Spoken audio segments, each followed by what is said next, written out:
Good morning. Good morning. Nice cold Valentine's Day out there. I was noticing how frozen over like Edinboro was. Hasn't gone above freezing in weeks. It's quite fun. Okay.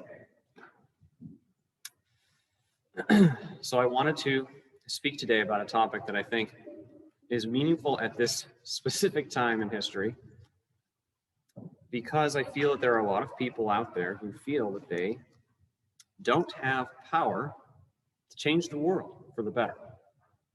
I wish to tell you today, you do have power. And I want to speak about it in a way that is probably not often considered. So as we grow up in this physical reality, and as we identify so completely with the human character and with the many teachings of our society and with all of its limitations, we tend to buy into perceptions of powerlessness at some point in our journey, sometimes frequently. We feel that we are one small little piece of a huge species, and what can we really do in the face of such destruction, and the face of so much greed, in the face of so much suffering, in governments that are corrupt and in all the systems of earth that fail. How can we possibly do something? And I feel that one of the main things that is overlooked then, as we feel that way, is the real power that we absolutely do have every day. And it is a loss when we forget that power, because we go about our lives not utilizing the power that is native to us to actually heal this world and do what we can to make the world a better place in spite of the challenges. As the Rumi saying goes, yesterday I was clever, so I wanted to change the world. Today I am wise, so I am changing myself.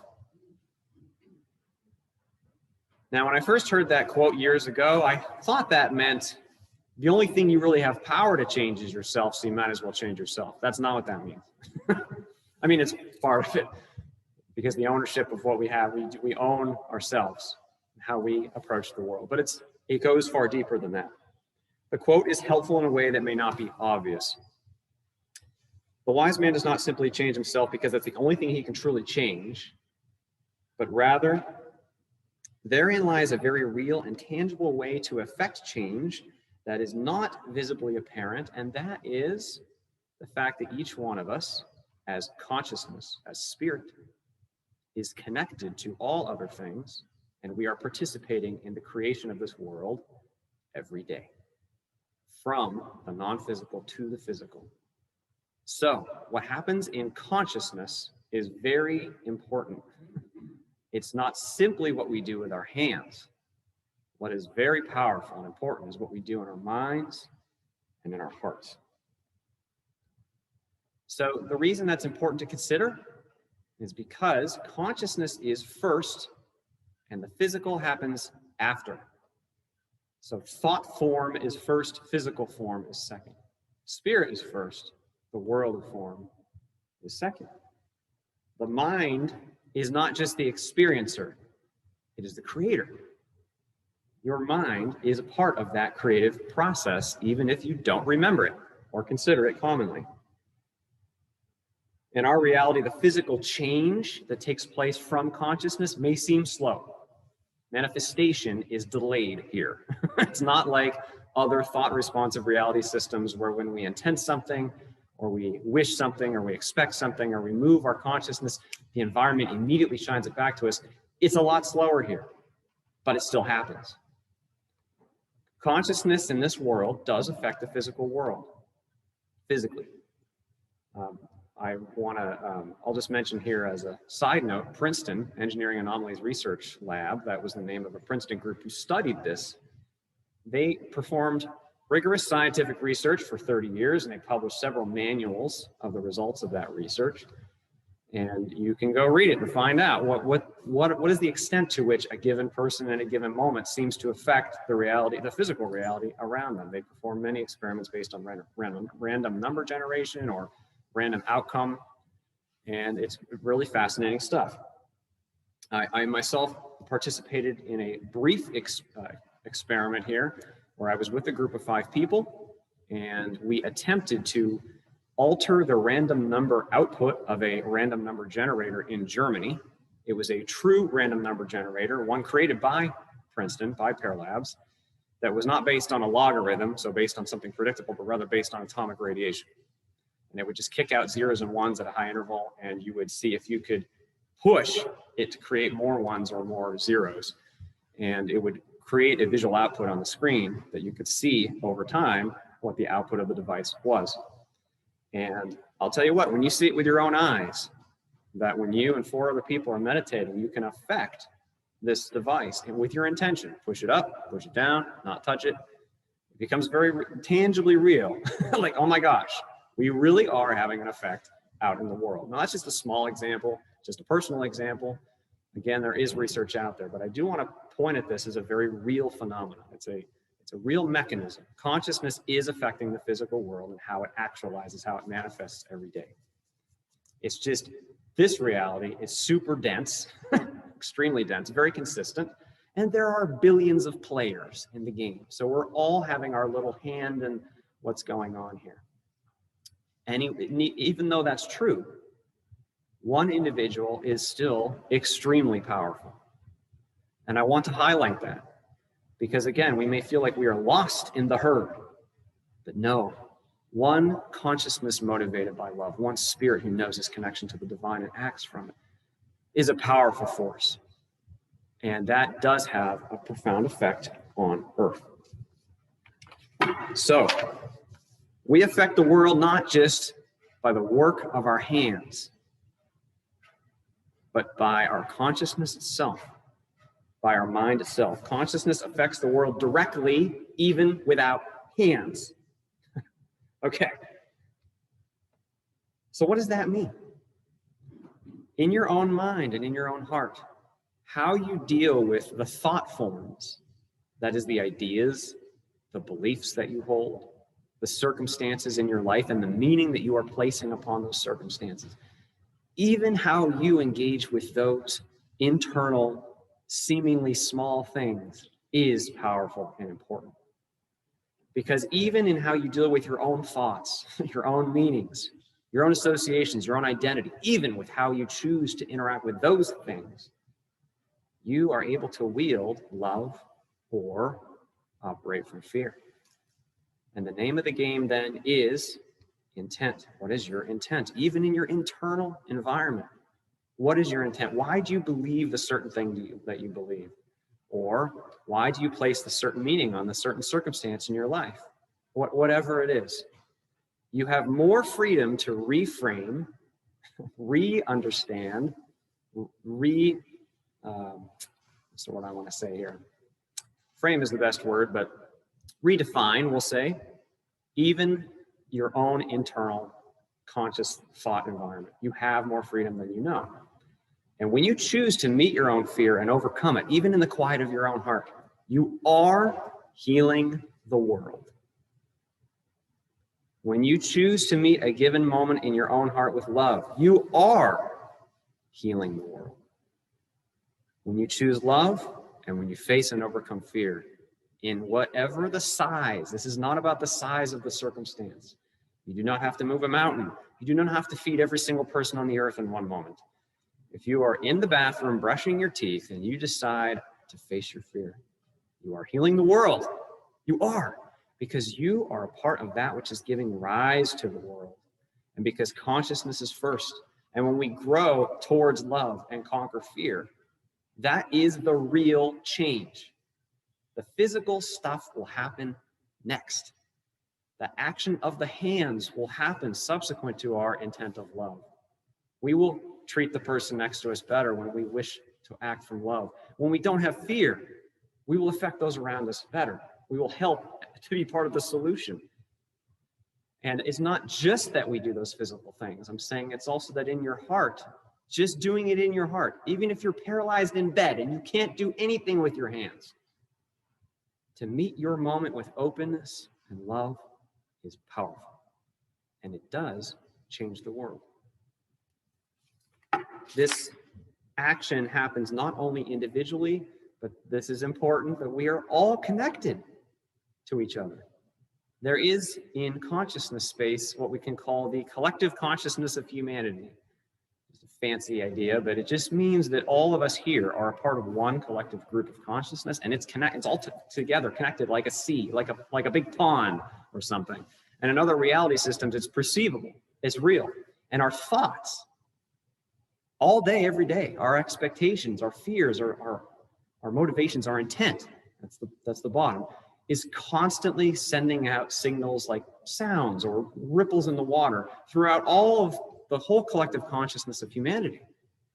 We are communicating even if we are not consciously aware of it all the time. And so when you, in the quiet of your heart, face your fear and choose love, you are changing the temperature of the water for the collective. And you are giving permission to those who you cannot see to do the same. You are giving permission to the people around the world to do the same when you choose love over fear.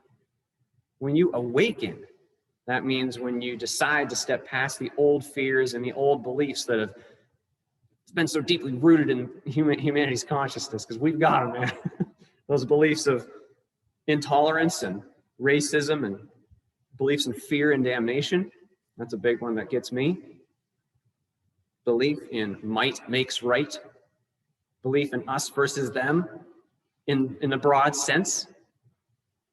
Belief in strength of ownership over kindness and unity. Those are the old beliefs. They're in the collective consciousness deeply because we've played this game for a long time. And they're in there. They got a lot of momentum. But guess what? You and I are the active players right now who can change it and are changing it.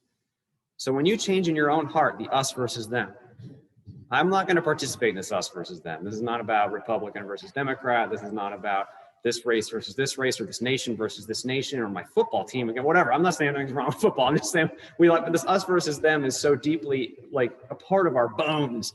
But when we decide, I'm going to choose to love the person next to me, even if they are a different race, even if they are a different political party. And love might just mean something simple. I'm going to help this person. I'm going to smile at them. I'm going to acknowledge their presence, whatever it is. As we do that, we weaken and break the hold of those old beliefs. And when one person does that, when one person awakens to who they truly are, when one person meditates and feels the true identity that is there beneath the human person, beneath the character, beneath all the associations that we think make us us. When one person is in that presence and in that space, it is like a light in the ocean for everyone that signals an okay for them also to step towards freedom and love and joy. That is powerful stuff. So please never feel that you are without power. You have more power than you may be aware of. And when you choose to meet your own internal environment with love, and when you choose to overcome your own fear, when you choose to connect with the divine, when you choose to be the peace that you seek, even in the quiet of your room, you are affecting the world. We can change the world. We are changing the world. It is not hopeless. No. The hopelessness is the old message. The hopelessness is the thing that is done. We're done with that. As a species, we are moving past that. Yes, we've had a very dense and rigorous play. There's been a lot of pain, a lot of suffering, a lot of fear, and we still have fear. It's time to move past it. One tiny moment at a time, because that is where the change happens. As we change in the mind and in the heart and in consciousness, the world will then change. We don't need to focus primarily on the laws, the political parties, the who won this election, who did this. Find who you are. Know the love that is in you. And that is the process of healing the world. I'm going to say a brief prayer, and then we're going to do a quick meditation.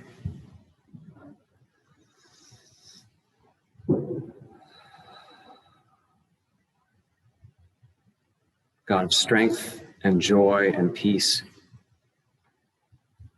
thank you that you are always with us, that you always work through us, and that we are empowered to change this world and to heal it for the better. God, thank you that the power of your love and your spirit transcends all the difficulties of this place. Help us to remember it. Help us to know it. Help us to feel it. Help us to embody it, to act it out to those around us, to be the healing presence that the world seeks. Help us to do so with full of hopefulness and without fear. And help us to always then play our part in the great unfolding of your plan of love, now and forever. Amen. Okay, so now we're just going to do a brief meditation. If you please get comfortable in your seat. Close your eyes.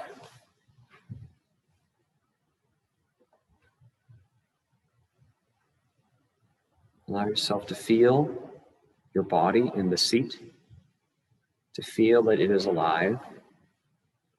And for a moment, give yourself permission to let go of all the weight of the thoughts and the needs that may be occupying your attention, no matter how important they are. Allow yourself to let them go for this moment. And to simply feel yourself here, to feel the aliveness of your body here, to feel the alertness that you truly are here.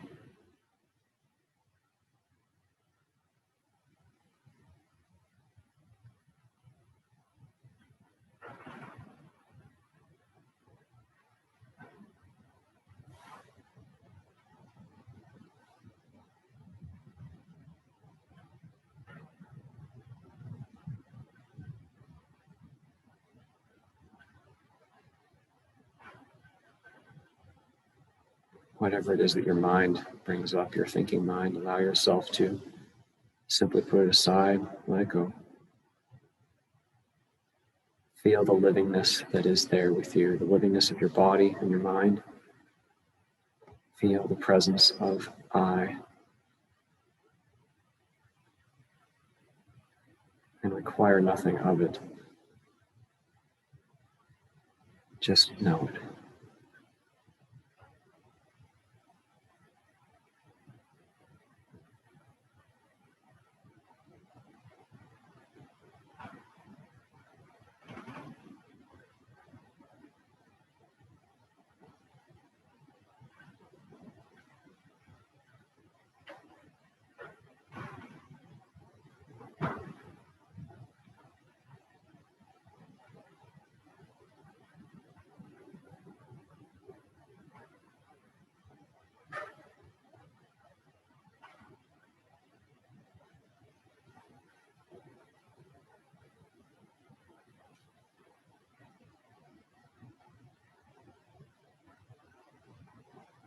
God, thank you for this day and all things.